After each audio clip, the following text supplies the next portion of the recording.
I came back after a week visiting my sister, a small gift bag in my hand, and the same eager feeling in my chest of flopping onto my old familiar armchair. But what greeted me wasn't children's voices or the usual smell of coffee. It was my belongings scattered all over the lawn. Clothes, our wedding photo frame, a few journals with torn covers, the wool blanket I'd knitted myself. On the door, a sheet of paper slapped on with silver tape flapped at the corner, scrawled with, "Sorry, Mom, there's no space. My in-laws are moving in. No warning, no guilty look." My daughter-in-law leaned against the doorway, lips curled, voice flat as ice. "Don't stand there, Mom. The neighbors are watching." And they were Mrs. Patel from across the street quietly pulled her curtain down. My son hung his head, silent like a stranger. I could hear my heart crack inside my skull, but my hand unlocked my phone, calmer than ever.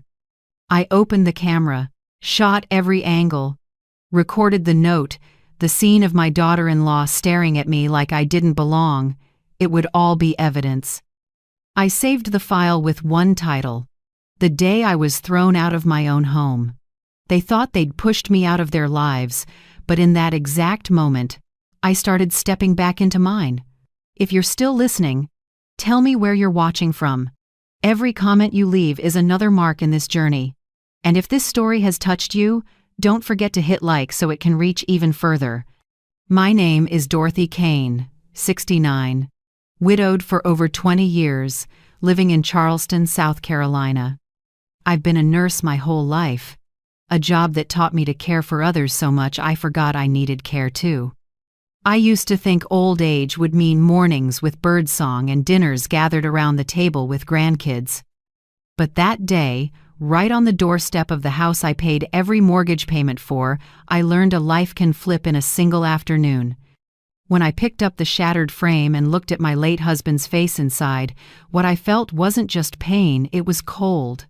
The street wind rattled that paper like it was laughing at me.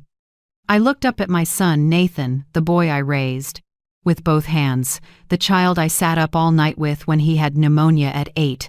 Now he stared at the floor like he was waiting for me to vanish. Mrs. Patel, my Indian neighbor of more than 10 years, hurried over, eyes wide. "Dorothy, what is happening? Did they do this to you?" I just nodded. My voice was quiet, but each word was firm. "Please do me one thing, Patel. Be a witness. Snap the clock, the date and time. They're going to have to answer for this."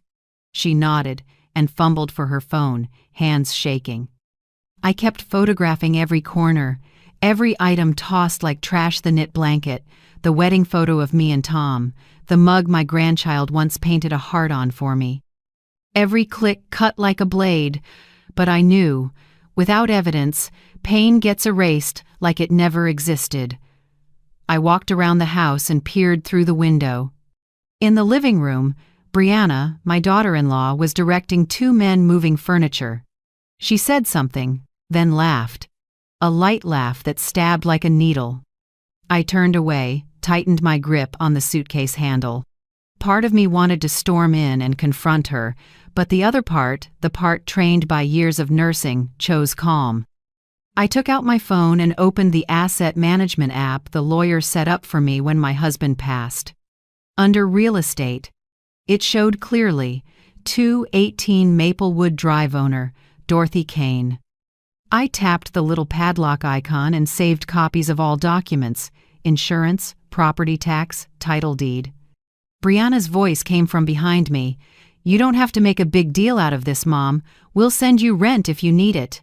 I turned, and my look shut her up. "No need, Brianna. This house is mine." I rolled my suitcase to the curb and breathed slowly. Nathan called after me, voice breaking. "Mom, don't overdo it.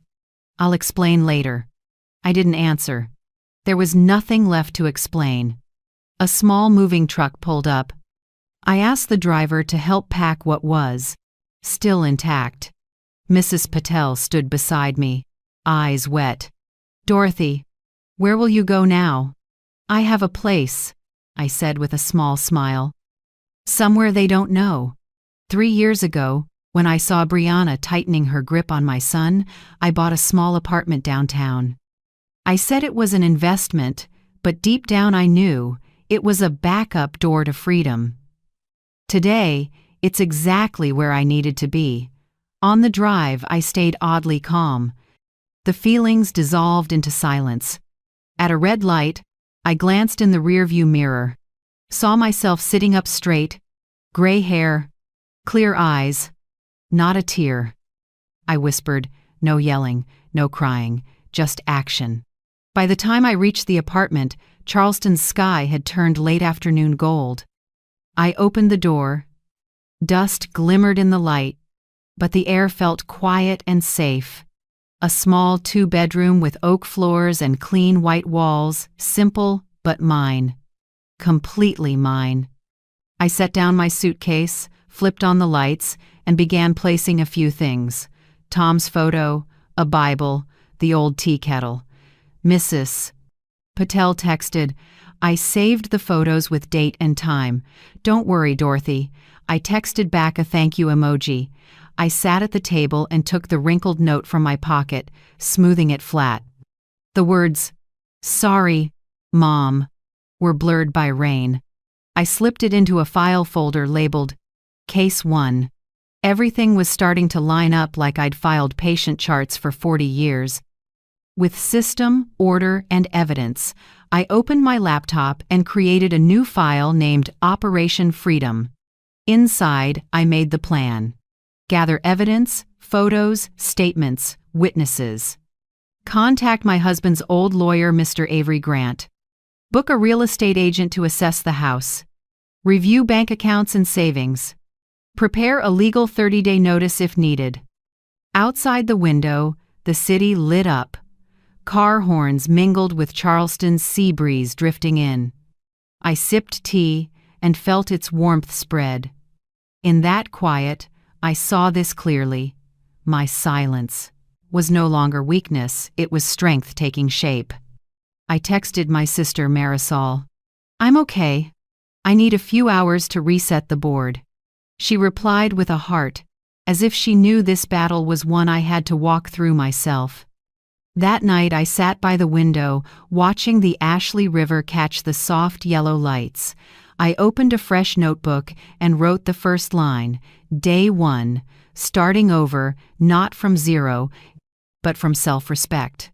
I checked my phone and saw the photo folder named The Day I Was Thrown Out of My Own Home. I opened each picture. Brianna's eyes, Nathan's bowed head, the door slamming behind me. Then I smiled. No, I won't go back and beg them to open that door. I will strike the gavel of the law, and when it sounds, every one of them will have to listen. Outside, Street Phillips church bells drifted gently.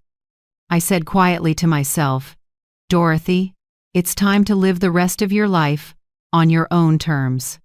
And I knew that tonight in this little apartment, a new woman had just been born from silence. My apartment is on the 8th floor of an old building in downtown Charleston. 2 small bedrooms, light oak floors, a big window looking down on the rush along King Street. The afternoon sun slants through the blinds, coating everything in a warm, honey-soft glow.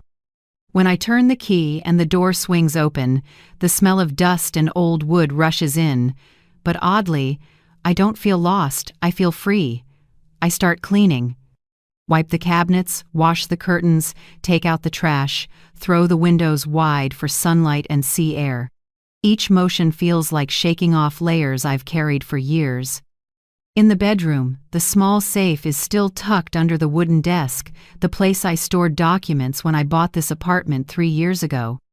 I kneel, set the combination, and check every envelope, deed, bank book, insurance copies, papers proving ownership of the old house. Everything's intact. I rest my hand on the stack like I'm touching a spine of my life, solid, quiet, and untouchable unless I allow it. After I sort the closet, I call my sister. "Marisol, I'm back in Charleston." She's silent for a beat, then her voice breaks with anger. Dorothy, tell me, did they really do that? They threw your things on the lawn? Why didn't you kick them all out? That house is yours. I chuckle softly. I will, but not the way they expect. I have evidence. I have the law. You're always too calm, she sighs. If it were me, I'd have set off a storm. I glance around the apartment where sunlight washes the white walls and say gently, no storm needed. In still weather, you can finally see where to go. After we hang up, I sit at the table and check my phone. There's a new message from Mrs. Patel, my old neighbor. She sent a string of photos from her window. A large moving truck parked in front of my house, an older man with gray hair, and a woman in a floral dress, Brianna's parents hauling things inside. The message reads, "They moved their stuff in the day you left. Didn't wait for you. I'm sorry to tell you this." I study the photos, feeling like someone just nailed the past shut with iron spikes. But I don't get angry. I save them into a folder titled Evidence 1, Property Occupation. Then I set the phone down, pour a black coffee, and sit on the balcony. The sunset sky burns orange, so beautiful I suddenly regret all the evenings like this I ignored for years. I open my laptop and log into my bank. The monthly pension still lands on time, plus the small savings I built as a nurse, enough to live comfortably for years. I open another document, financial safety, and go line by line. Health insurance, home insurance, investment yields, property tax. Everything is tidy and clear. I've always been careful, but never have I felt more grateful for it than now. If I hadn't prepared, I'd have nothing today. I pull out pen and paper and write the header, 90-day rebirth plan. Under it, I make neat columns. 1. Safety.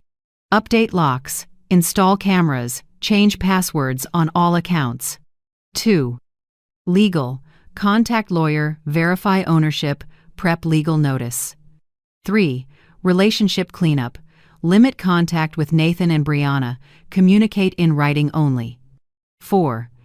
Rebuild self. Morning yoga, reread books I love, cook meals I actually like. Looking at the lines, I laugh. Turns out, after all this, I can still make plans for myself, not for anyone else. I open a new notebook, title the first page, Declaration of Dignity. I write slowly, each stroke clear. From today on, I will no longer beg to be loved, respected, or accepted in my own home. I am the owner, the keeper, the one with final say. No one can make me bow my head unless I choose to. When I set the pen down, my chest feels lighter. Maybe for the first time in years, I can hear my own voice clearly. Then I turn on the computer and create a folder. Digital dossier. Dorothy Kane. I save every piece of evidence. Photos, videos, texts, utility bills, property taxes, insurance policies, everything proving that house is mine. I build a spreadsheet, set a unique password, and back it up to an external drive. Each step is cool and precise, like a mental surgery for which I'm my own surgeon. That evening, I eat my first dinner in the apartment: toast, chicken soup, and a glass of leftover red wine from last year. The warm light bouncing off the wood table makes the room feel strangely cozy. I turn on the radio, let old jazz mingle with the breeze. It's simple, but every breath tastes like freedom. At 10 p.m., a text pings from an old colleague, Sandra, now a real estate agent. She writes, "Heard what happened through Marisol. I know a great agent named Ryan Cole, young but kind and trustworthy. Want me to have him reach out?" I reply right away, "Yes. Please send me his number. Thank you, Sandra." I jot the info into my planner. Next to a small line, "Prepare the rightful path." I know exactly what I'm about to do. Not revenge, not destroying anyone, but reclaiming the right to stand in my own name. Before bed, I step onto the balcony. Charleston's night wind carries salt and the faraway hum of boats at anchor. The street lights below look like stars fallen to the ground. I tilt my head back, breathe deep, and feel a strange calm settle in. Then I go back inside, open my notebook to the last page of the day, and write 3 big words, my hand a little shaky but firm: do not back down. I set the pen down and look at the words for a long time. They feel like a vow not to anyone else but to me. That night, for the first time in years, I sleep deeply. No dreams, no dread, just the sweet quiet of a beginning. And when the first light slips through the blinds, I wake up, brew hot coffee, and open the windows for the sun. Sparrows chatter on the balcony, and the river wind drifts in briny and fresh. I take a sip, sit at the table, look over the plans I've made, and whisper, "Dorothy Kane, welcome back." One old chapter has closed, and the small key in my hand, the key to this apartment, now opens more than a door. It opens a new life. The next morning, I wake to sparrows and the smell of coffee filling the little apartment. In the quiet, I look out at Charleston's sky brightening and ask myself, what brought me here, to 69, alone in a backup apartment, starting over? I lean back, wrap both hands around the hot cup, and memories unspool like an old film still creased by time. Tom, my husband, died on an autumn afternoon. The stroke hit like a slash. One minute he was talking about repainting the fence, the next he was on the ground in the backyard, still gripping the brush. Nathan, just 20 then, screamed for me.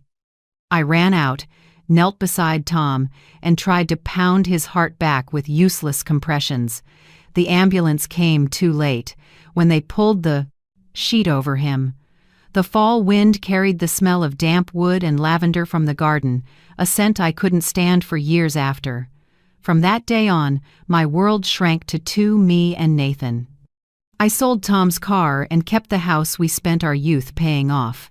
To get by, I took a part-time job as a public library aide and tutored neighborhood kids in math at night. Life was tight but meaningful. I made breakfast every morning for my son, waited up each night for him to get home from college, listened to stories about his friends and professors. I was terrified the hole his dad left would swallow him, so I tried to fill it with presence and love. Many nights Nathan couldn't sleep, slipping quietly into the kitchen to sit at the table, eyes red. I brewed mint tea and sat across from him, saying nothing, just resting a hand on his shoulder. We sat like that, letting the warmth from the cups speak its own language. On those nights I thought, we'll get through this. As long as we're together, we'll be okay. So I made that my promise to myself, and I lived stronger than ever. Nathan graduated with a logistics degree, and I cried through the whole ceremony. I remember him hugging me and whispering, "Mom, I did it. I want you to be proud." I was. More than anything. Not long after, he met Brianna, the young secretary at his new company. They met at a work event, and everything moved so fast I couldn't catch up. "I still remember our first meeting," Brianna smiled softly, spoke gently, called me Mrs. Kane in a honey-sweet voice. I thought, my son is lucky. When they got engaged, I cried happy tears. I sold a few of my mother's old jewelry pieces and paid nearly half the wedding costs. I wanted my son to start without worry. I believed his happiness would be mine, too. The wedding was in a small church draped in white flowers. Nathan wore a gray suit and stood in the aisle with the smile of a man about to have a family. I sat in the front row in my old blue dress, chest swelling with pride. I thought Tom would be proud if he could see our boy that day. After the wedding, I invited them to live with me. My 3-bedroom house near downtown had a small yard, a white fence, and the apple tree Tom planted before he died. I said, "Stay here until you two get settled. Don't rush to buy a house." Brianna smiled, thanked me, and held my hand. I believed she meant it. At first it really was happy. I made breakfast, Brianna washed the dishes, Nathan drove to work, and I watered the plants, tidied up, and knitted on the porch with the radio on. It felt like a classic American family, warm and easy. But things started changing in tiny ways. First with dinner. "You cook great, Mom, but my family doesn't really do a lot of garlic," Brianna said. Then laundry. "Mom, our towels get folded a different way." Then the smell of the house. "It might be because you make soup a lot, the scent sticks to the sofa." Her voice was always soft, but every line jabbed like a pin. I didn't react. I quietly changed, cooked less, opened more windows, bought the room spray she liked. I told myself, peace matters. Nathan has already lost enough. Then my dining table got pushed aside. They bought a new one and put it in the center, while the old table I loved was moved to the porch. Once, when I ate alone out there, Nathan came out, squeezed my shoulder. "Mom, don't be upset. Brianna just wants things organized." I smiled and murmured, "I understand. Do what makes you comfortable." But my eyes blurred when I turned away. I started shrinking myself. Not because anyone ordered it, but because I was afraid to crack my son's thin peace. I ate later than they did, spoke less at dinner, and spent more time in my room reading and listening to music, pretending it was my choice. But really, I was fading out. Then Ethan was born, my first grandchild. I cried when I heard Brianna was pregnant. I made soup, knit, sweaters, set up the nursery. I thought this would change things. Surely a baby would bring us closer. But right after he was born, Brianna drew an invisible line. "Sorry, Mom," she said, smoothing her hair. "The doctor says older people shouldn't hold babies too much. It affects their immunity." I forced a smile. "Oh, I understand." But something inside me tore. She wouldn't let me hold him, bathe him, or rock him to sleep. I was allowed to stand and watch, like a visitor. Nathan was busy and always said, "Mom, she's just anxious. Don't take it to heart." I nodded, but my heart slowed, beat by beat. 2 years later, Lily arrived. She was a small light, but the rules grew stricter. Brianna taped a tight schedule on the fridge. Meal times, nap times, bath times, no disturbance times. I was pushed further out of orbit. One evening, Lily was fussy. I hurried in and reached to lift her, but Brianna pulled her back. "It's okay, Mom, I've got it." Her eyes on me were glass cold. Nathan stood behind her, saying nothing, scratching his head, avoiding my eyes. I knew then my role in that house was over.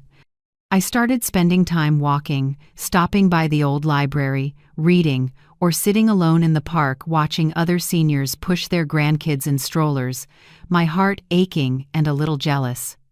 Maybe that's why I bought that small apartment, to have a safe place in case one day I truly had no place in my own home. I still remember the first night I slept there, when it was my secret house. I didn't turn on the lights, just opened the window and let the night breeze move the curtains. I didn't know then that choice would become my lifeline later. Sitting in that apartment now, looking back, I see I didn't lose everything in one day. It was taken bit by bit, so politely, so gently, until nothing was left but empty space. I took another sip of coffee, breathed deep, and let the old hurt loosen with my breath. Then I told myself, "That's enough, Dorothy. From today on, no one gets to dim you anymore." I remember clearly the first time Brianna mentioned her parents. It was a spring evening. Nathan had just gotten home from work, and I was setting the table. Brianna spoke casually, like small talk. "My parents are selling their old house in Greenville. They're planning to come down to Charleston and stay a few weeks while they look for a new place. That's okay, right, Mom?" I looked up and saw Nathan ladling soup, not looking at me, just giving a small nod. I answered, "If it's just a few weeks, that's fine. The house is big. 2 more people won't be a problem." Brianna smiled, her voice so sweet I didn't realize that sentence was the seed of a long plan. After that, I didn't hear anything more. Life went on as usual. I cooked, watered the plants, cared for the kids, and Brianna stayed busy with her phone and appointments. Only once did I hear her talking behind a bedroom door. Voice lowered. No. Wait a few more weeks. She's about to leave. I didn't know who she was, but a strange chill ran down my back. A few days later, Marisol called, urging me to visit her in Savannah. Dorothy, I miss you so much. It's been 2 years since we saw each other. Come for a few days, I have something to tell you. I hesitated. Something felt off. But when I saw Nathan and Brianna both encouraging me, Brianna even booked the bus ticket, I told myself I was being paranoid. I left Charleston on Friday morning with a small suitcase, planning to return early in the week. I never imagined that in those 4 days, my entire life would be cleared out of the home I had kept. When Mrs. Patel told me, I learned how smoothly it all happened. Saturday morning, a moving truck pulled up in front of my house. Brianna stood giving orders, and Nathan wasn't there because he was working. The neighbors thought I had moved out because Brianna put it so nicely. She decided to move closer to her sister. We're helping her with her things. Everyone believed it. Some even congratulated them that Mrs. Kane finally gets to rest after so many years. That few weeks staying over turned into a permanent takeover, and I, the real owner, was pushed out of my own home by light words. Hearing it from Mrs. Patel, I didn't fall apart like people might think.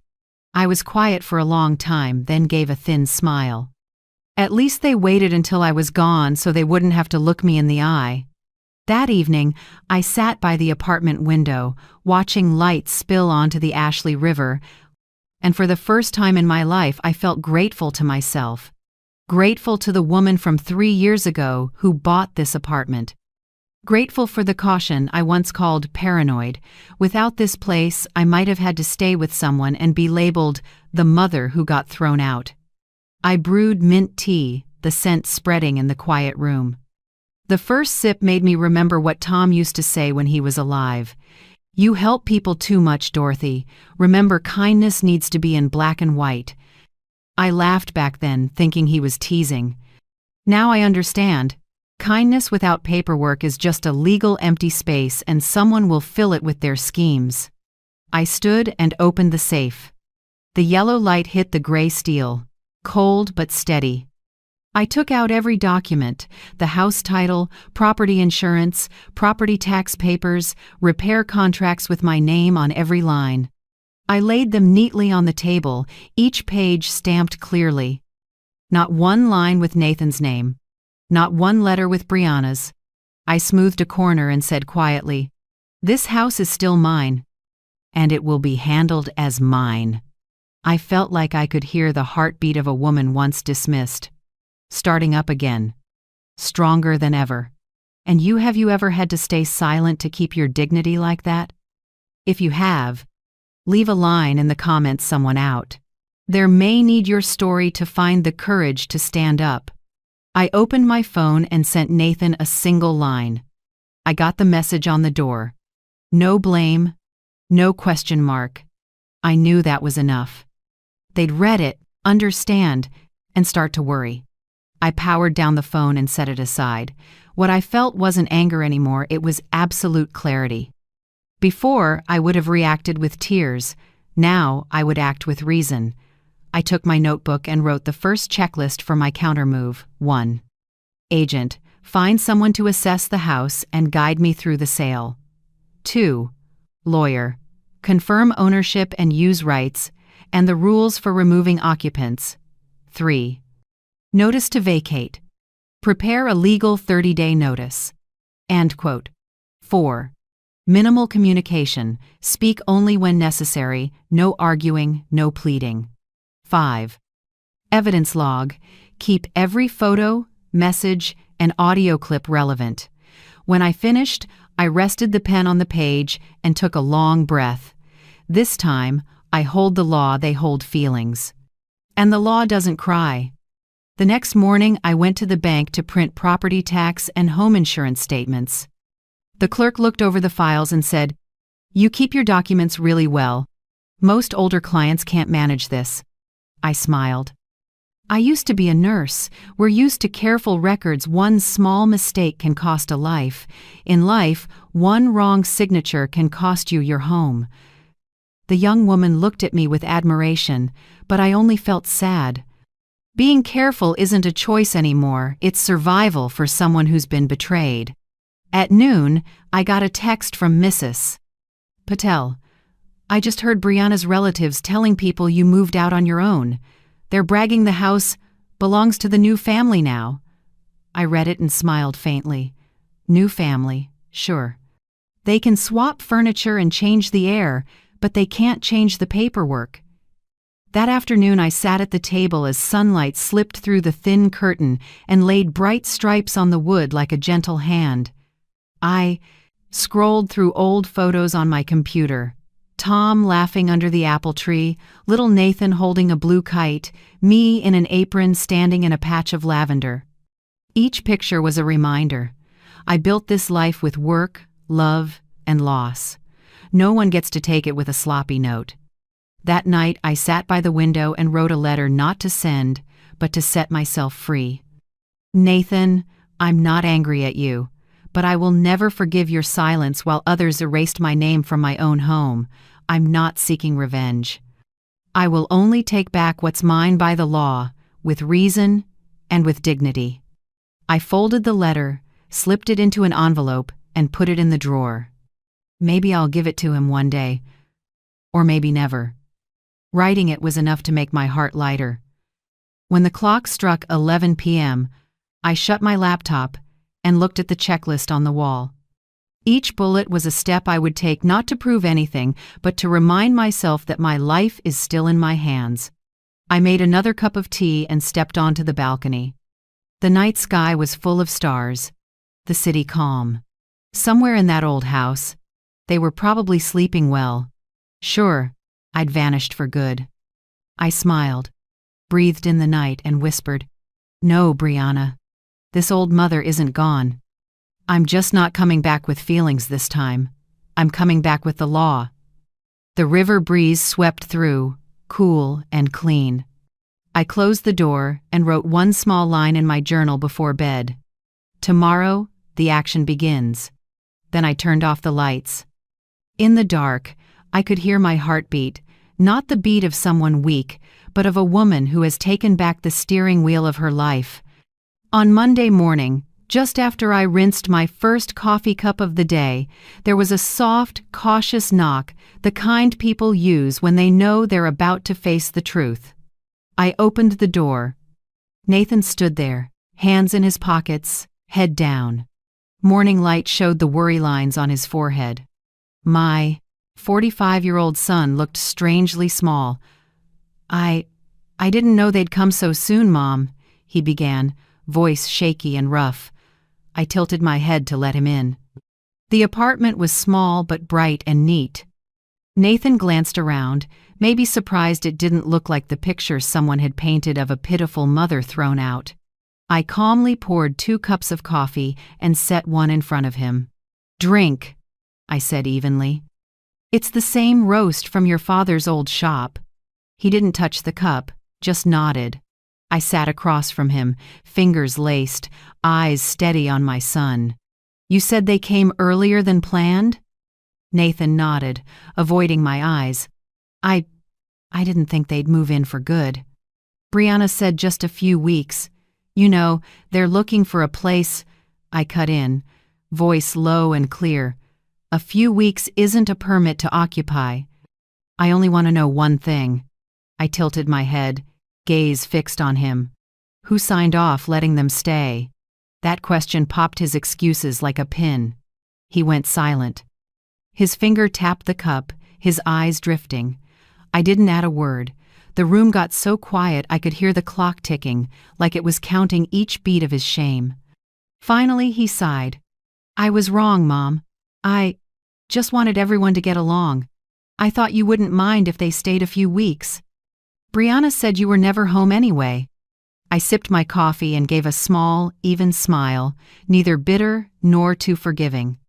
You thought that, but you forgot something. Even if I'm not there every day, the house is still in my name. That means only I get to decide who stays and who doesn't. Nathan said nothing. I could see his eyes swinging between guilt and confusion. I pulled an envelope from my pocket and set it on the table, the copy of the deed. Under the light, Dorothy Kane was bold and undeniable.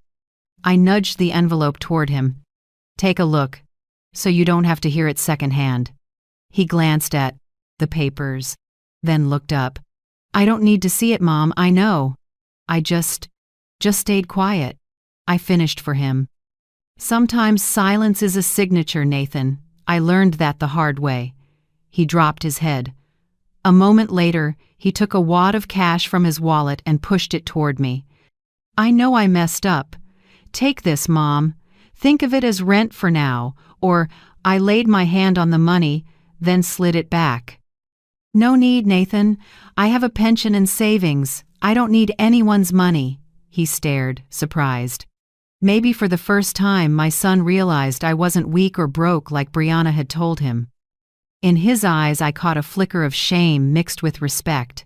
I spoke slowly. You know, Nathan, people often confuse love with control, care with taking someone's rights. You let someone make you believe I only exist if you allow it. But I raised you, and I kept that roof paid for with modest wages. I don't need permission to live. He looked up, lips trembling, but said nothing. I stood, topped off my coffee, and kept my voice light, like I was commenting on the weather.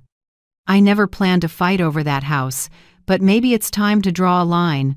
I've met with a lawyer. And tomorrow the agent will come to assess the property. Nathan froze, the cup tilting and spilling a little.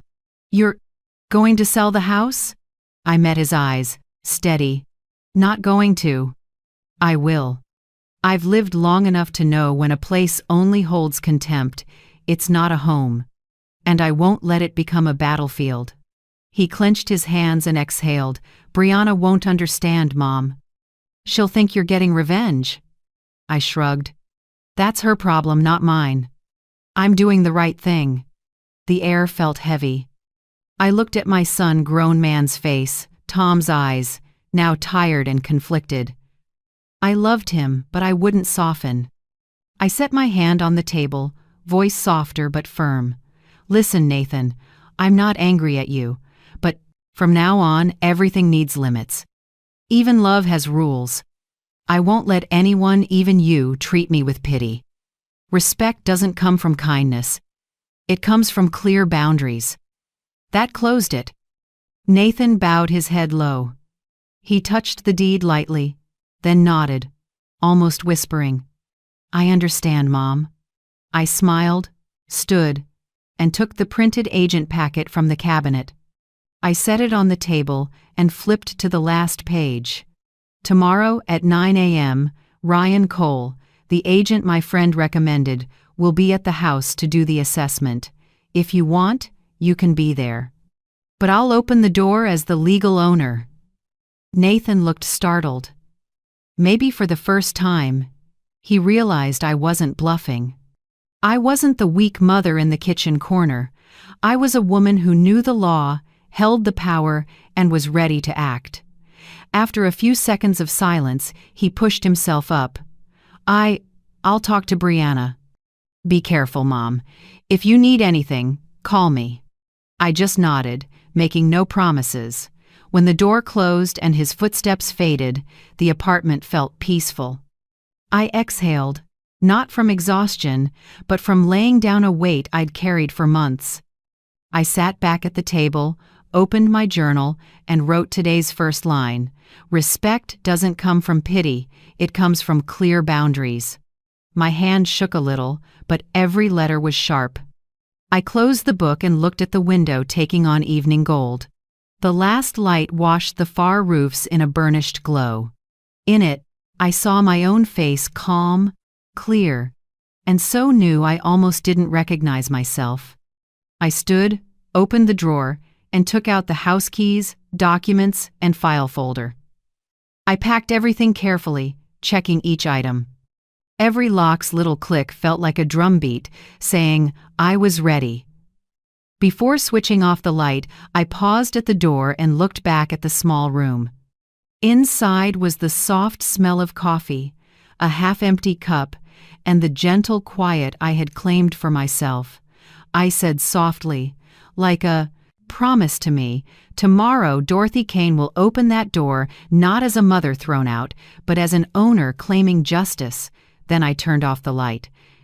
Outside, Charleston's night fell easy, and inside me, a new dawn began. The next morning, Charleston's sky was unusually clear. I got up early, brewed coffee, smoothed my hair in the mirror, and tucked the files into a brown leather bag. I didn't feel like a mother facing family. I felt like a woman about to close a major deal. At exactly 9 a.m., my phone buzzed Ryan Cole's number. Good morning, Mrs. Kane. I'm at the corner of Magnolia. I'm 5 minutes early. Is this a good time to meet at the gate? I smiled. I'm ready. See you at the door.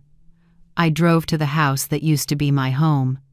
The street was quiet, maples starting to turn color, but I felt like I was stepping onto an old stage where the play was about to end. When I parked, Ryan, a tall man around 40 in a neat suit, walked over and shook my hand. His voice was low and clear. You're the owner, correct?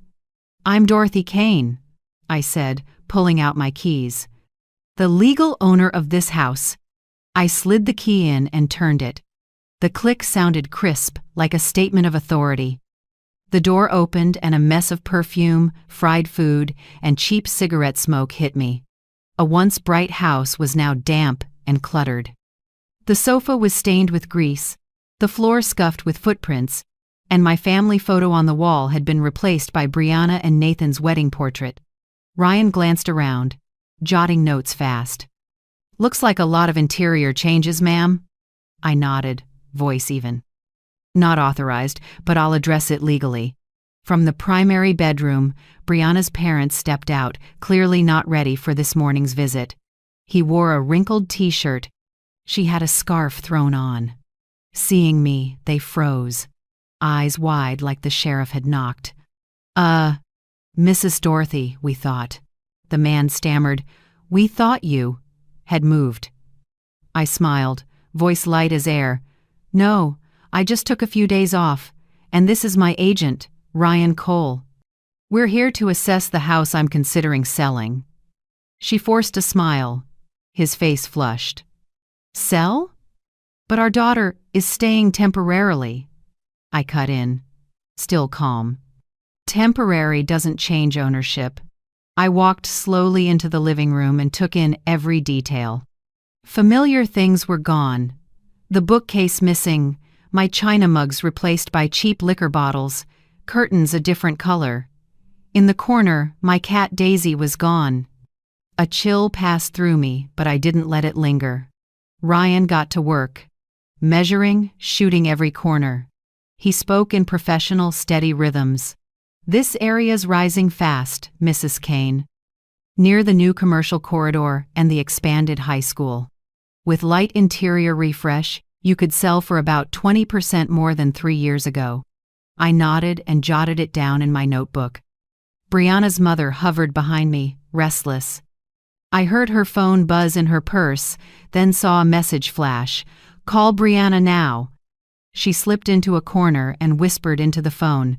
Honey, I don't know. She's here with a real estate agent. Call Nathan. I kept my face calm, as if I hadn't heard a thing. Ryan walked through the primary bedroom, the one they were using, and stopped. The bed was unmade, sheets wrinkled, closet doors wide open. He turned back and asked quietly, Do you want me to document this condition in the report? Of course, I said. And add another item. Unauthorized changes to the interior layout, damage to the downstairs hardwood, and use of the owner's private area without consent. I pulled out my phone and took a few photos, every detail. The lens caught the two of them edging by the door, faces gone pale. I knew these shots would be attachments in my legal file later. When Ryan finished measuring, we stepped onto the back porch. The garden I once took pride in was overgrown with weeds, the fence broken, and the apple tree Tom planted had been cut down. I bent, picked up a dry splinter from the old stump, the only piece left, and held it tight. Ryan looked at me, voice low. "I'm sorry, Mrs. Kane." I smiled. "No need. Sometimes losing the old is the best way to make room for the new." Back in the living room, Brianna's father was trying to be polite. "Mrs. Kane, maybe this is all a misunderstanding. Our daughter didn't mean I raised a hand and cut him off. I understand exactly what she meant, but there's nothing to debate. I'm here to follow procedure. From now on, any contact about this house goes through my attorney, Mr. Avery Grant. Here's his card." I set a small card on the table. "If you have questions about moving out, Mr. Grant will explain your rights and obligations." They stood there, both scared and confused. I could guess their thoughts that the woman they took for weak had just flipped the board. Ryan double-checked his notes. "At current market prices, I estimate the house could fetch between $680,000 and $720,000. If you'd like, I'll send a draft listing with a timeline this afternoon." I nodded. "Do it. I'm not interested in renting it out. I want to sell clean and final." He smiled and scribbled. "Honestly, your timing is good. Inventory in this neighborhood is tight this quarter. I'm confident you'll get a buyer quickly." I looked around brick by brick, wall by wall, then said softly, like closing a long chapter, "This used to be a home, but now it's an asset. And assets should be priced correctly, not clouded by feelings." Ryan got it and nodded. He shook my hand. "All business. I'll send the file this afternoon with photos and the timeline. Vacate. List. Open house. Close. I also recommend your lawyer send a formal notice within 24 hours. I answered. "Already scheduled. Mr. Grant is expecting me this afternoon." As we left, I could feel tense eyes following from the window. Brianna's mother was on the phone non-stop, probably with her daughter and Nathan. Her voice wavered. "She says she's going to sell. Do something." I stepped down the front stairs, morning sun warm on my shoulder. Ryan opened the car door. I turned back for one last look. The wooden plaque reading Kane Residence still hung there, but the paint was peeling and the letters fading. I thought maybe I should take it down, like taking down an old illusion. On the drive back, I called attorney Avery Grant. He'd helped Tom with an insurance matter years ago, now in his 60s, but his voice still steady and sure. "I've heard, Dorothy," he said. "Stay calm. I'll draft a 30-day notice to vacate. They have no legal right to be there, so you're fully within the law." I smiled, eyes on the road. "I don't want a circus. I just want it done right. And that's exactly why you'll win," he said.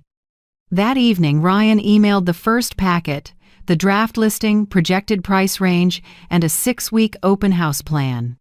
His last line read, "This home is worth much more than people think, especially when it belongs to someone who knows her own worth." I finished reading and smiled. At sunset, I sat by my apartment window and opened my journal. Today, they saw me walk in with the legal key and leave with composure. That's the only way to get respect back, not with shouting but with evidence, paperwork, and self-control. I closed the journal and poured a little jasmine tea, the scent filling the room. In the soft light, I noticed my hands weren't trembling like the day they threw my things on the lawn. They were steady, quiet, holding the board. Tomorrow they might panic, argue, justify. I'll just smile.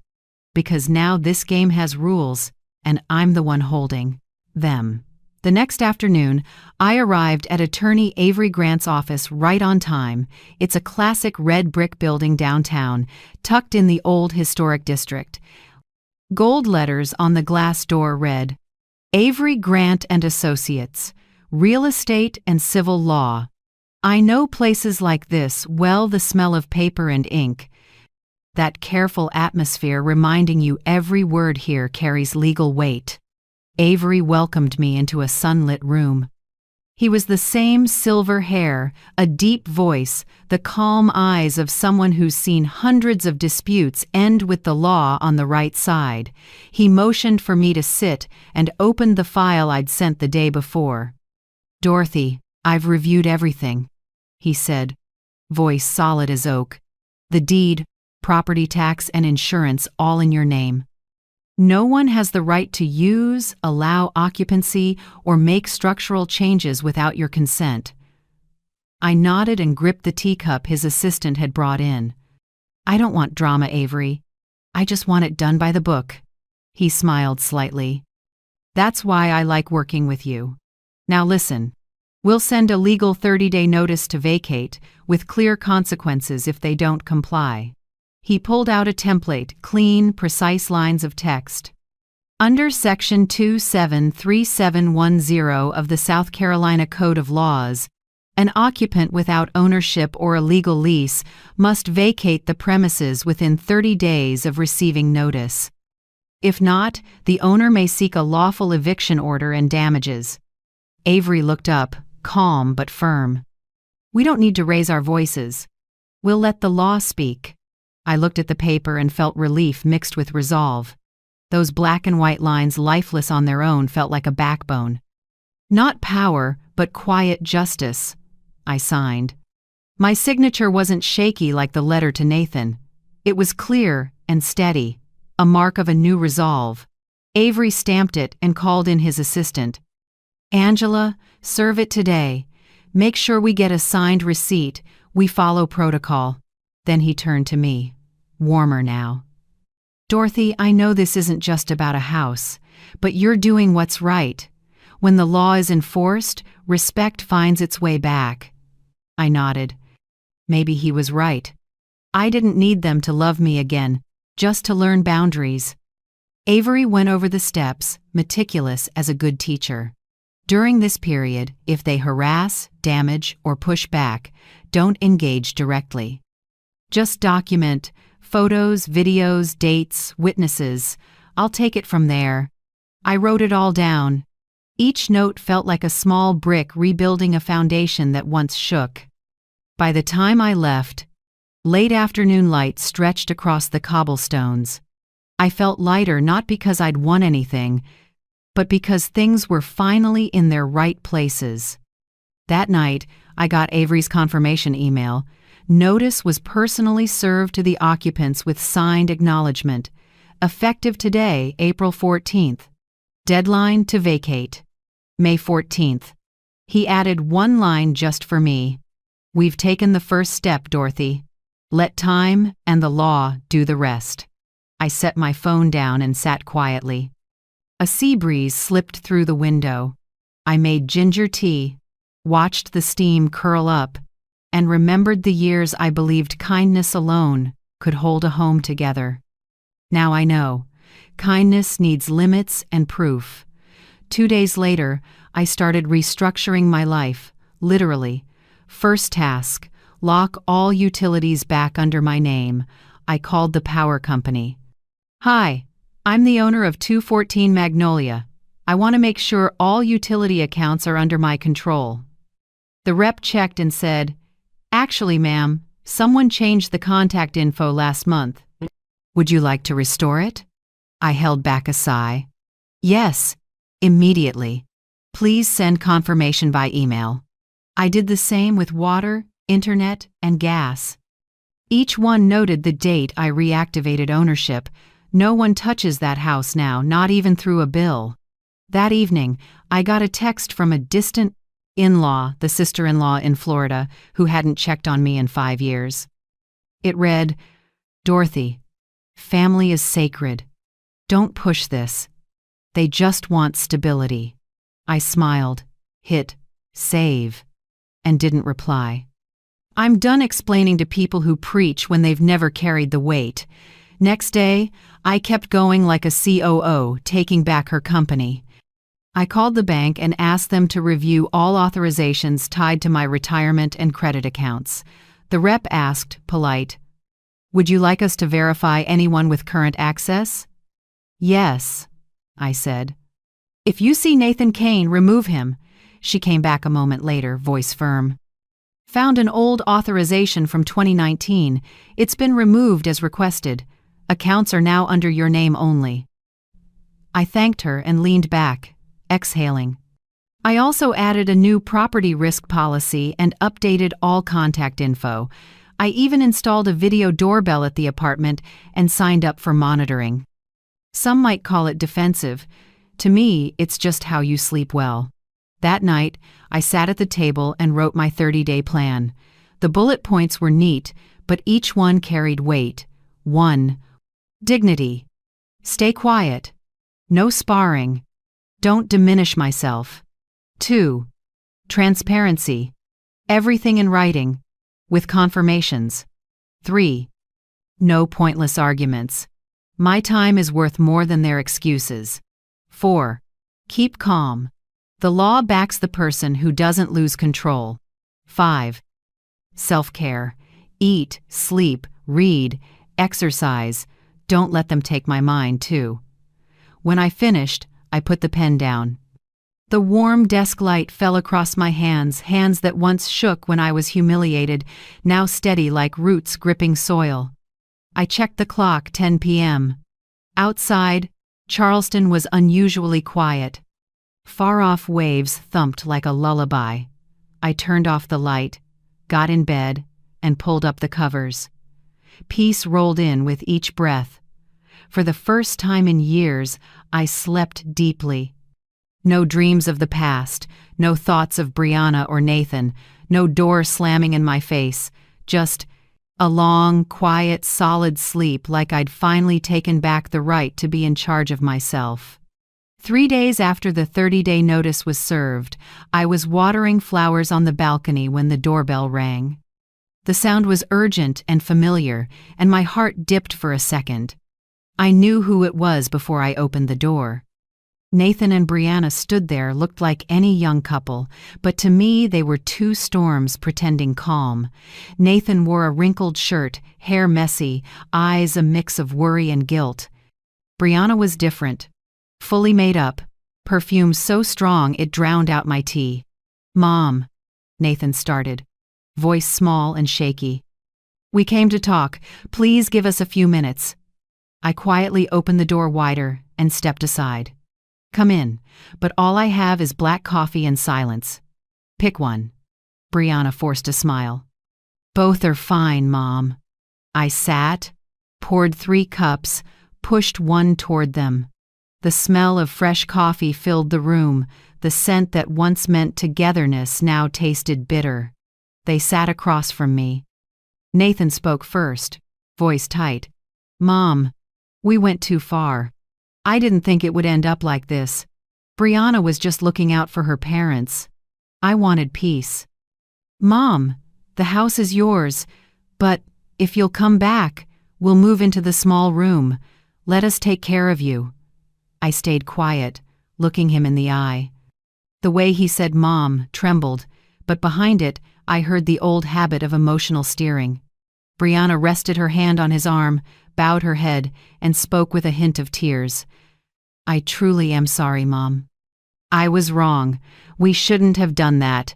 My parents had nowhere to go. I just wanted to help them. If you come back, I promise no one will touch your room again. I just need a chance to make it right." Her words fell like water, sweet and smooth, but each one carried the same old flavor of manipulation. I said nothing, just listened, and let them pour out the rehearsed apologies. Nathan held his wife's hand. They performed the same scene, tears, sorry, shaky voices. When they finished, I set my cup down and looked at them calmly. "Are you done?" Brianna nodded and dabbed her eyes. "Now it's my turn," I said, voice low and clear. "The 30-day notice stands. I'm not changing my decision." Both froze. Nathan looked up, urgent. "Mom, I'm being honest. I don't want you alone. We just want things back the way they were. I gave a thin smile. Back the way they were means what, Nathan? Me in the house but not allowed on the sofa because it might get dirty? Or standing in the yard while someone else eats dinner in the kitchen I built?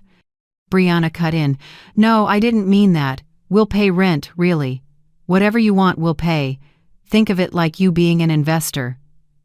I tilted my head, voice light. No need. I don't need rent. Because this isn't about income, Brianna. This is about dignity. And you can't pay for dignity. Brianna pressed her lips together. Nathan's eyes searched the room for a foothold. Mom, what about Ethan and Lily? They miss you. They ask about you all the time. Don't you miss them? I took a breath.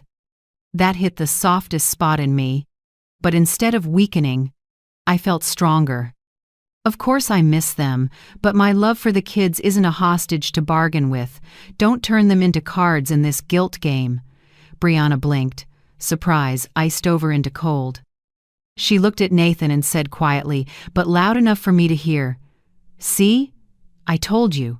She wants revenge. I didn't react. I simply picked up my phone and turned on the voice recorder. Say whatever you need to say. I just want to save it just in case my memory isn't as good as my kindness. The room froze. Nathan stood, voice heavy. You'll regret this. When people hear how you treat your son and grandkids, they won't take your side. I stayed seated and gave a small smile. You're right about one thing, Nathan. I don't need anyone on my side. I just need to be on the right side. They left, the door shutting hard. I looked out and saw them talking by the entryway. Then Brianna lifted her phone, probably calling someone. An hour later, my phone lit up non-stop, all familiar numbers I hadn't heard in ages. A cousin in Florida, the same one who stayed quiet when Brianna threw me out, suddenly wanted to make peace. Dorothy, don't be stubborn. He's your son. Blood can't be cut off. I answered simply. Blood that stays silent while I'm humiliated is just blood, not a bond. She went quiet, muttered a few empty lines, and hung up. I saved every text, call, threat, and pious advice, each small piece of evidence of manipulation labeled family. That evening I went to Street Helena Church, where there's a Friday group for seniors. I went out of curiosity and left deeply moved. In a small room behind the sanctuary, more than a dozen people sat in a circle. They shared about their lives, their loneliness, and stories that felt personal but turned out eerily similar. A white-haired woman said her son emptied her retirement and left her in a nursing home. A widower said his daughter seized control of his assets and kicked him out. Each story was a scar, and they all shared the name the group leader finally said aloud, emotional elder abuse. Hearing that phrase, I went still. I had thought I was living a private tragedy. Turns out what I went through has a name, a definition, and even laws to protect us. I wasn't alone. A lady named Mabel squeezed my hand and smiled. We're not weak, Dorothy. We've just been quiet too long. On the way home, I walked under warm streetlights, the breeze carrying salt from the sea. I opened my phone and typed a note to myself, the line I knew I'd read every morning.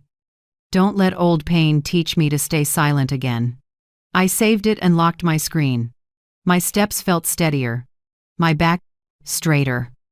In the dim light, I saw my shadow no longer curling in fear but walking forward, lighter, like someone who finally understands the worth of one word, dignity. That night I went home, made tea, opened the window, and listened to the waves in the distance.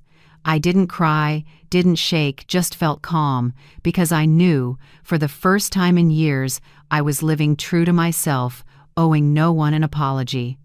Only 7 days left before the move-out notice expires. I marked the date in red in my planner, then gently folded the page.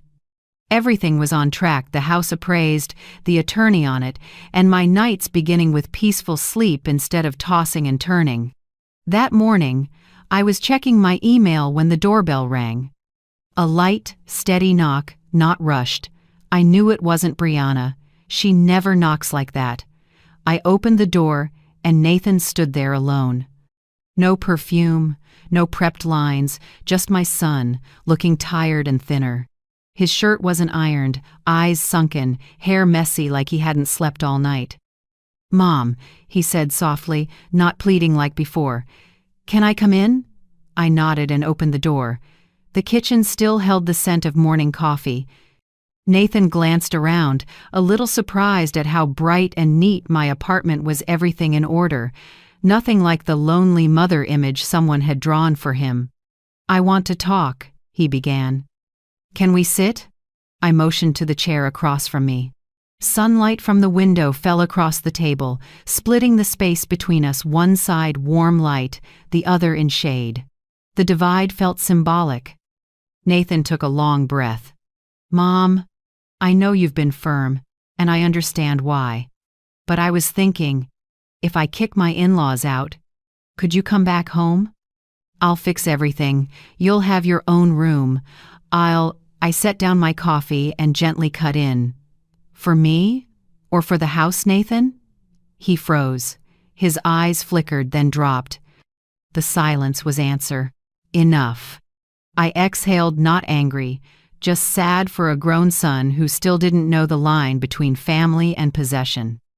"Nathan," I said, soft but steady, "forgiveness is a choice, but it doesn't mean going back to the old spot. I left that house not out of hate, but because I needed air. If I return just to play the role of the indebted one, then forgiveness means nothing." He looked up, lips moving without words. I went on. "I don't want to rebuild with feelings. I want to rebuild with respect. And respect starts by honoring the 30-day notice. I'm not doing this to get even. I'm doing it so you learn the lesson. It took me a lifetime to understand. Love doesn't mean letting people cross your boundaries." Nathan sat still, fingers laced. I could see him wrestling with love and guilt. So I guided the talk out of the conflict zone. "I'm taking a computer skills class at the community center," I said lightly, like sharing a small update. "The ladies in the senior group taught me online finance, how to set up a security camera, and even a bit about phishing emails. It's actually fun. Oh, and I helped one woman apply for assistance." Nathan stared, a little surprised. "You're really doing okay?" I smiled and nodded. "I'm moving on. And moving right." A long, quiet, stretched. Then he said softly, "I'm sorry, Mom. I let it go too far. I was just afraid.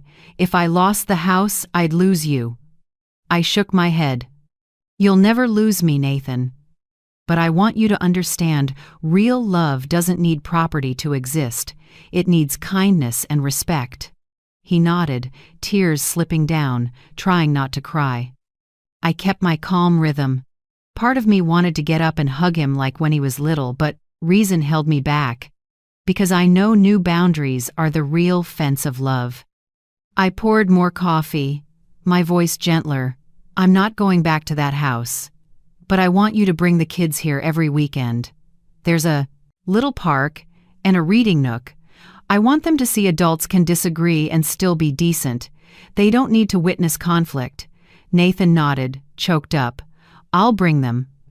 "But Mom, can you give me more time? A week or two? Brianna's looking for a place. It's a mess." I met his eyes. Calm. "No, Nathan. Rules are rules. If you want to teach your kids responsibility, start by keeping your word. 30 days means 30 days.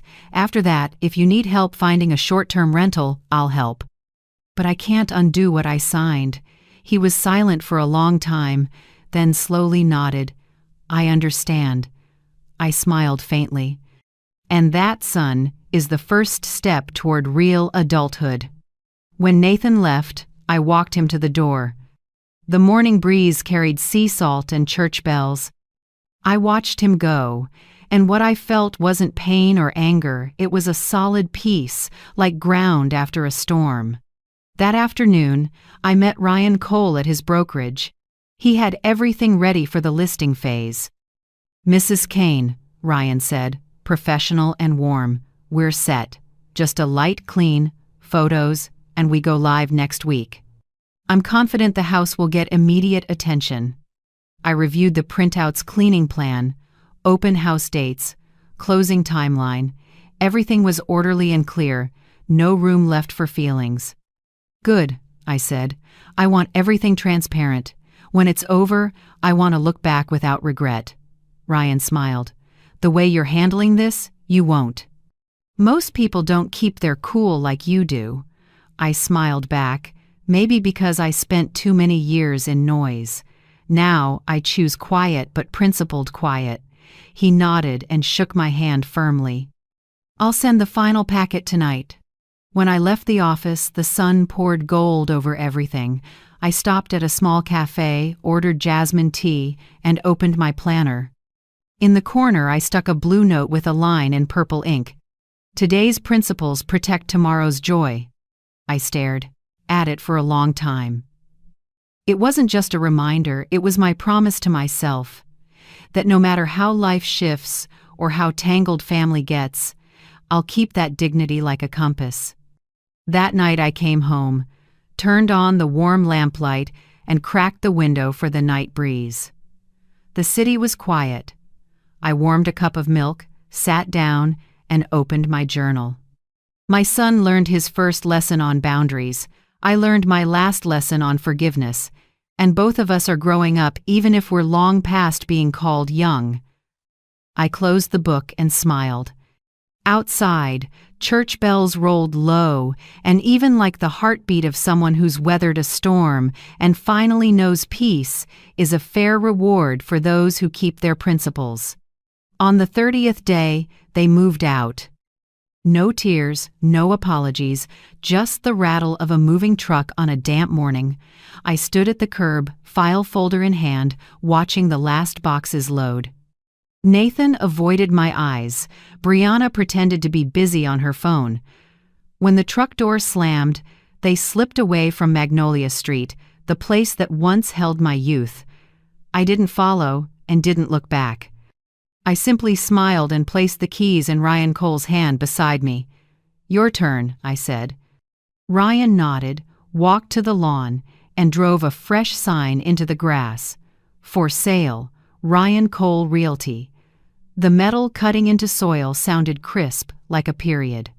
Charleston's sky was strangely clear that day. Sunlight washed the rooflines and windows that had seen so many dinners, so many fights, so many broken promises.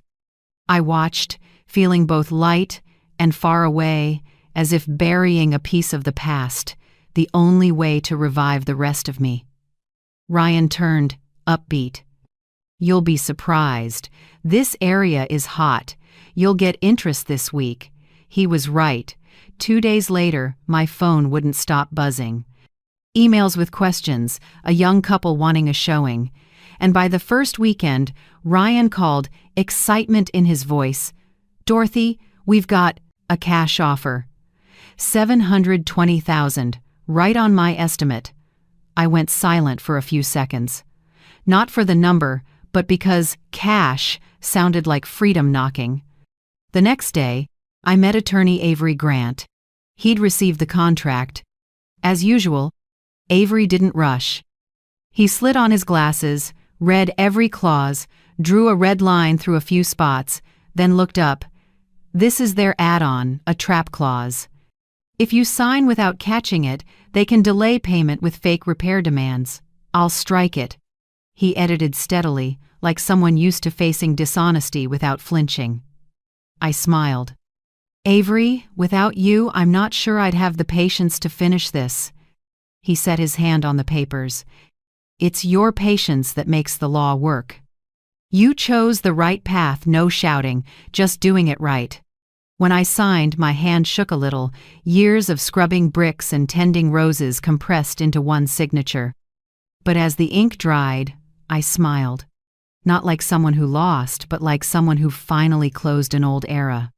After the wire hit, I took 3 days to reset everything. I paid off the small stuff. Credit card, car insurance, a few hospital charges from last year. Clearing those debts felt odd, like lifting invisible straps from my chest. Then I set up an emergency fund in a 3-month CD.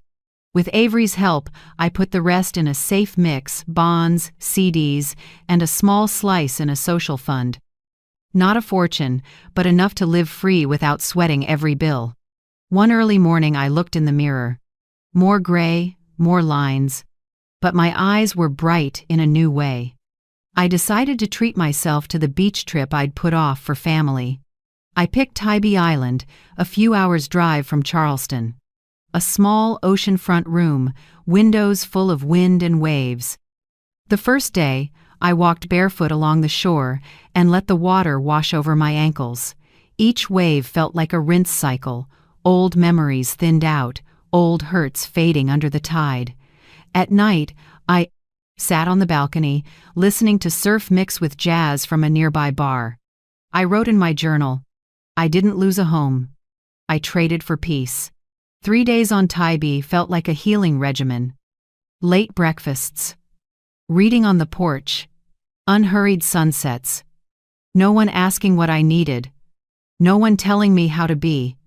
Just me and the right to be quiet in freedom. Back home, I decided to refresh the apartment that had witnessed my rebirth. I changed all the curtains to a soft cream, painted the walls a gentle olive, and added a few snake plants in the corners. Each morning, sunlight slid through gauze, touching my coffee and an open book. I set a small armchair by the window, Dorothy's reading corner. I changed the bedding, hung a few sunflower prints, the flower I've loved since I was young but never bought because Tom didn't like bright colors. No one stops me now. I live alone, and the apartment started breathing with me. One afternoon over jasmine tea, an idea landed. I'd start a social account not to show off, but to share what brings joy to people my age. My first post was a teacup, a copy of The Shell Seekers, and a simple caption, "Older age isn't the last page, it's a new chapter if you hold the pen."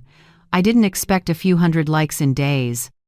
Many peers commented, "I'm learning to live again. I thought I was the only one lonely." I replied to each, slowly, honestly. That account became a small corner for people wanting to be heard and to hear. I shared easy meals for one, good reads, sometimes a story about pride and forgiveness. New friends appeared not by blood, but by empathy. One day, Ryan messaged, "I saw you online. You're inspiring more people than you realize." I smiled and wrote back, "I'm just rewriting my life this time in the voice of a free woman." The next month, I signed up to volunteer through church, helping seniors abandoned or scammed out of assets. I visited an 82-year-old named Lucille, living alone after her daughter drained her savings. She squeezed my hand, eyes wet. "You know, you're only truly old when no one listens to you anymore." That line stopped me cold. I held her hand tighter and said, "Then I'll listen, and we won't be silent anymore." Leaving the nursing home, the gray sky felt like a warm hand on my shoulder. I understood, giving is the quickest way to heal. That night, I added another page to my journal. I sold the house but bought back my freedom. I lost the old road and found the right direction. And I learned real happiness begins with the right to say no, closed the book, and turned off the light. The sea breeze slipped through the open window, carrying the gentle salt of freedom, the scent I'd once forgotten, now fully mine in the second life I chose. One June morning, sunlight slipped through the curtains, and a gentle knock sounded at my door. My heart tilted not from fear, but from a sense that an old cycle was closing in a new way. I opened it. Nathan stood there, hands resting on Ethan and Lily's shoulders. "We came to see you," he said, cautious and soft. I looked at the kids. They pressed close to their dad, eyes shy and bright. The last time I'd seen them was before everything fell apart. "Hi, Grandma," Lily whispered, like a breeze. I bent down and hugged them both. It was different this time, not squeezed tight or teary, just warm enough to say, "I'm still here, but I'm a new kind of grandma." Nathan awkwardly glanced around the apartment. Everything neat and bright, jasmine tea in the air, and a touch of fresh paint, a fruit basket on the table, a few books I was reading, green plants thriving in the corner. "It's beautiful, Mom," he said. "This place really suits you." I smiled. "Thank you. Wherever you feel at peace, that's home." The kids darted around and found the cookie tray I'd set out. Ethan yelled, "Grandma, can I have one?" I nodded, pointing at the clock. "Yes, but remember the rule. Clean your plate and wash your hands after." They stared at each other, surprised that new Grandma had rules. When Lily dropped crumbs on the rug, I simply said, "Grab a cloth for me, sweetheart.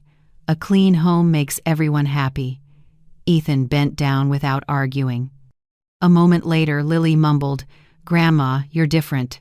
I smiled, easy as breath. "Different is good, isn't it? Grown-ups have to learn to live true to themselves." They nodded and went back to their puzzle. I watched them. My heart warm, but unlike before, this love wasn't tangled with fear of being used or dismissed. It had boundaries, order, and clarity. Nathan sat quietly, then said, "Mom, I don't know what to say. It feels strange seeing you this calm." I turned to him, steady. "Strange because you're used to me enduring, right? But sometimes calm doesn't come from forgiving others. It comes from no longer letting them define your value." He lowered his head. "I get it.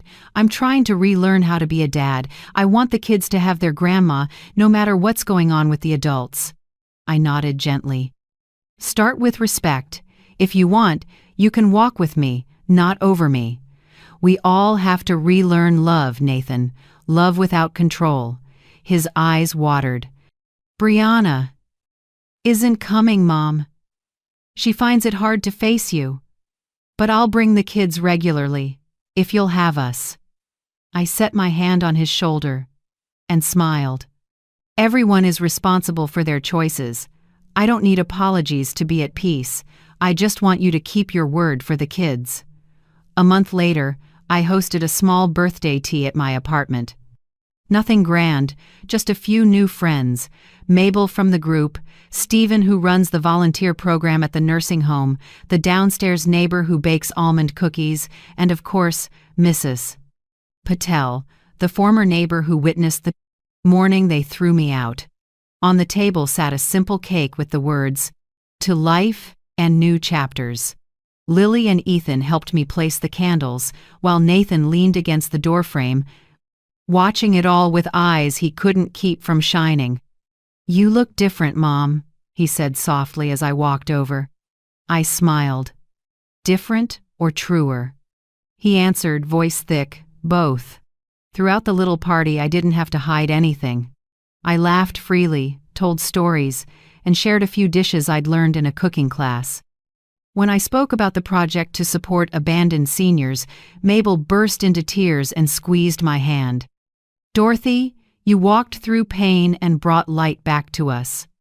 I just answered quietly, "No, I only brought what I once needed, a steady hand, a little faith." When I blew out the candles, the room filled with applause.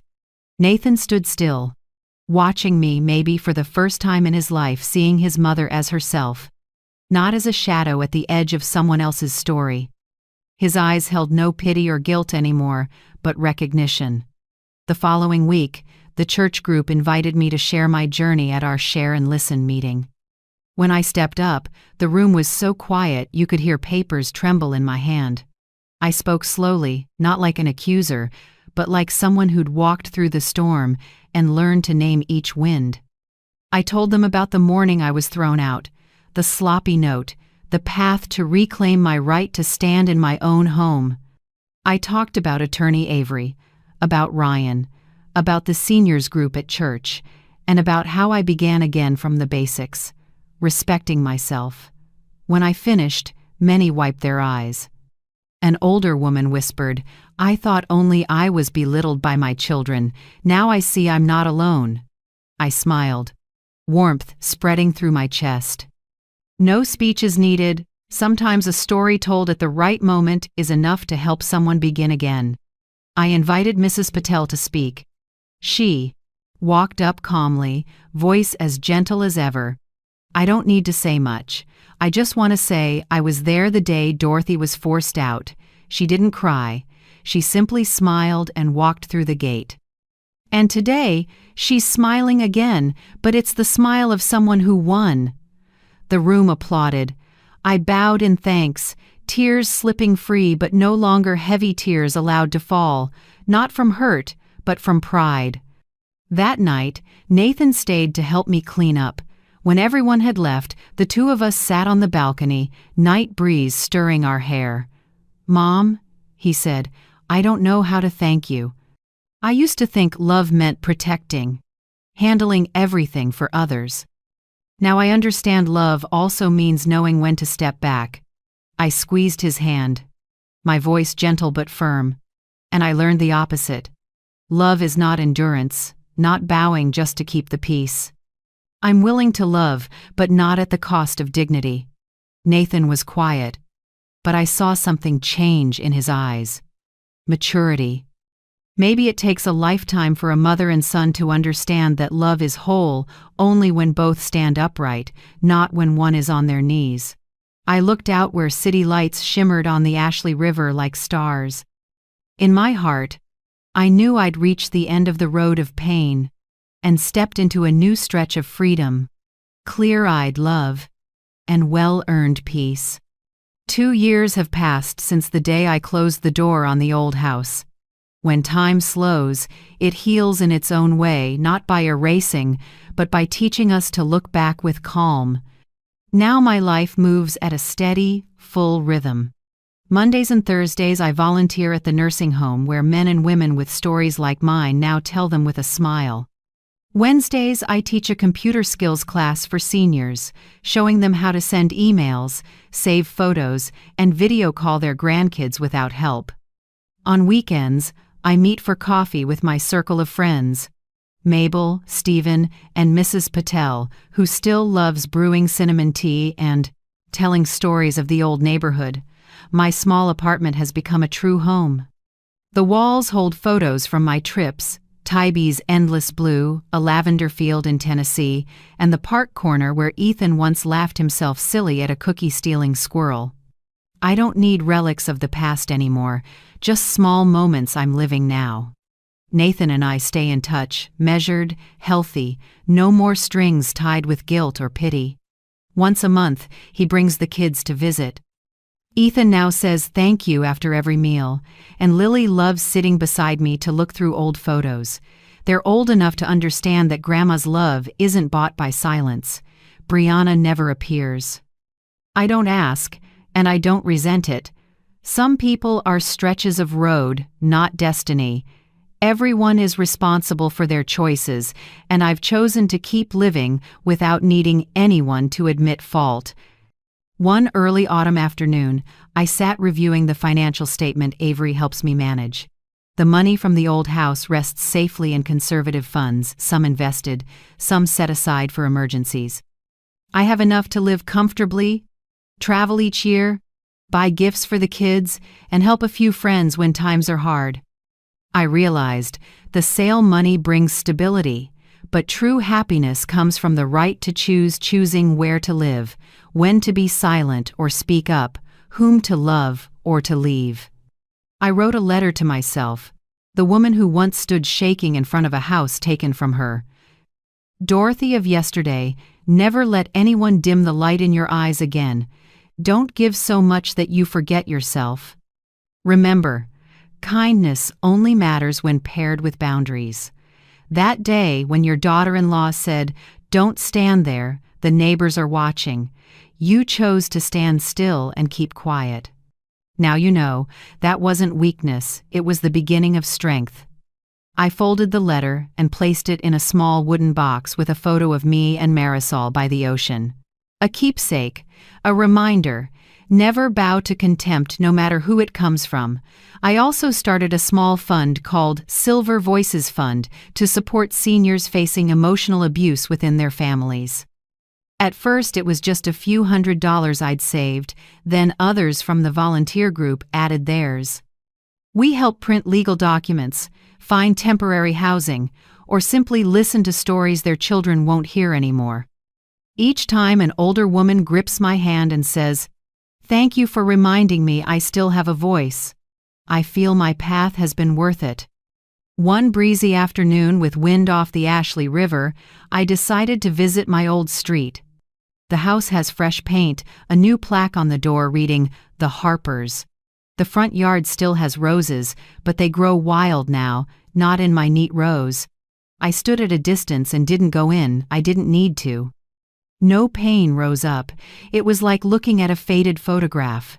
I smiled and whispered, "Thank you for teaching me how to leave at the right time." I knew clearly, my silence that day wasn't surrender. It was stepping back to gather strength to counter with reason, not tears. Silence was the beginning of victory. And without that morning of being cast out of my own home, I might never have learned that a 68-year-old woman can start over strong, independent, and at peace. That evening when I got home, I opened my laptop and wrote a new post for Silver Voices. Sometimes the strongest thing you can do is choose to leave in silence, not to prove anything, but to protect your worth. If you're living in a home that makes you shrink a little each day, know there is a way out, a voice, and someone who stood where you are. I hit post and watched the screen glow. Dozens of comments poured in. "I'm in Texas, your story is mine." "Watching from Florida, thank you for saying what I haven't dared to say." I read each one, eyes stinging. Maybe my journey was never only prize, mine. I closed the laptop and went to latch the window. Sunset slipped through the curtains, spreading across the floor in warm, honeyed light. I brewed a cup of mint tea, inhaled deeply, and felt the wind move through hair streaked with silver. Outside, the city was still noisy, but inside this little home, peace stayed. I thought, maybe someone listening to this is standing at the start of the same road where pain is fresh but hope is flickering. I hope that by the time they hear this, they know. It's never too late to rise, to love yourself again, to choose dignity over fear. Thank you for staying with me to the very last lines. I don't know where you're listening from, a small room, a quiet evening, or on your way home. But if this story made you pause, if your heart twinged because you saw yourself in these words, know you are not alone. Sometimes we have to be silent to guard our dignity, to learn how to stand on our own feet. I've been there. And I believe you can too. If my story touched you, tell me where you're listening from, and what you would do in my place. Leave a comment, your words might be the strength someone needs to find their voice. And if you want to keep walking together, hit like, subscribe, and turn on the bell so we don't lose each other in the noise of the world. Thank you. Truly. Peace often begins the moment we dare to believe we still deserve happiness.